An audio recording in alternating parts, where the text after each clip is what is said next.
One of my main concerns as a student who will be in person next year is the current prevalence of hate speech and hate crimes.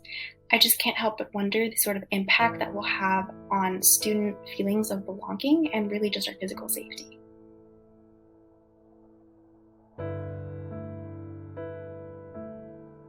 My biggest concern for returning back to school is for students who have had limited to no social interaction for the past year, how they're going to adjust to attending school every day and being forced to see people and the added stress that might come with that. I have students who enter ninth grade and they completely took classes online using Zoom.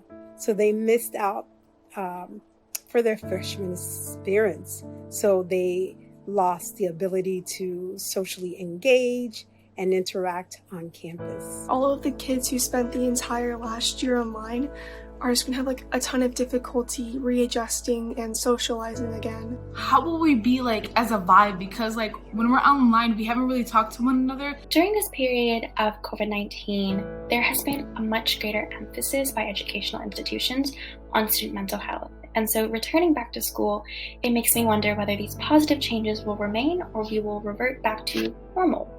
What's going to be implemented new or going to be taken out maybe? And when it goes to teachers, will the teaching be different because maybe they learned something from online? The transition from virtual to face-to-face learning is going to affect our academic workload and the stress that comes with that workload. Last year we had a hybrid schedule because of COVID, which gave us a lot more time to balance sports, school, and other extracurricular activities. So I think it's just going to be stressful and overwhelming when we have to go back to our normal schedule with our longer school days and sports on top of that. Now that most social distancing restrictions have been lifted, another concern that I have is, in case there is another rise in COVID cases, how will the schools handle it and how will they react to it? The Delta variant has really rampaged the US so far, and even if you are vaccinated, you can still get it, which is really scary for me. So it's definitely my concerns how they're going to keep everyone safe, healthy, and not spread it throughout the schools and get us sick. I have a lot of hope for next year, and I think it's going to be great as a senior, but it still comes with its doubts, especially coming out of COVID.